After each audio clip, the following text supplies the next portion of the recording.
Gioia, speranza e responsabilità è la triplice eredità del viaggio apostolico di Papa Francesco in Mozambico, Madagascar e Mauritius.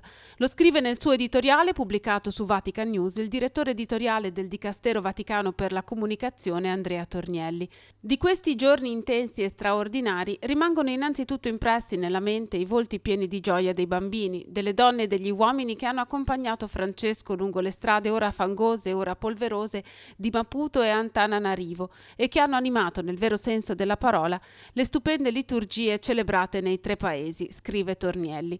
La gioia che hanno saputo esprimere, nonostante le difficoltà e le condizioni precarie in cui molti di loro sono costretti a vivere, ha qualcosa da insegnare a tutti.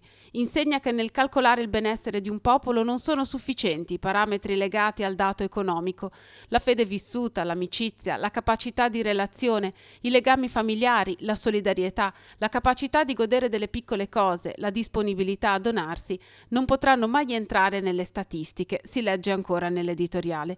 Secondo Tornielli, il momento più commovente del viaggio è stato l'incontro con gli 8.000 bambini di Akamazoa, nel luogo dove prima si trovava un'enorme discarica e dove ora sorgono piccole ma dignitose casette in mattoni, scuole e luoghi di ricreazione. L'opera, iniziata una trentina di anni fa da padre Pedro Peca, è uno dei tanti tesori nascosti della Chiesa cattolica nel mondo.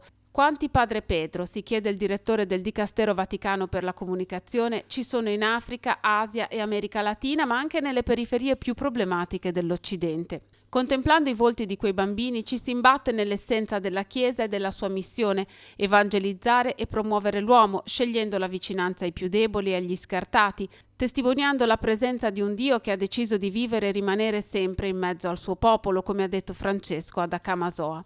Più volte in questi giorni il Papa ha spronato sacerdoti, religiose e religiosi a ravvivare il fuoco dello spirito missionario, che non può prescindere dalla vicinanza a chi soffre. Francesco ha anche invitato a non considerare la condizione dei poveri come una fatalità, e così l'altro filo rosso che ha legato gli appuntamenti del viaggio è stato un richiamo alla responsabilità dei governi perché si possano intraprendere nuovi cammini sulla via dello sviluppo, conclude l'editoriale di Andrea Tornielli. Cammini innovativi, capaci di mettere in discussione l'attuale modello economico-finanziario, rendendo i popoli protagonisti della costruzione di un futuro più giusto, solidale, rispettoso della dignità della vita, delle culture e delle tradizioni, ma anche rispettoso del creato che è stato donato perché venga trasmesso ai figli senza depredarlo. Messaggi pronunciati in Africa e per l'Africa, ma destinati anche a tutto il mondo.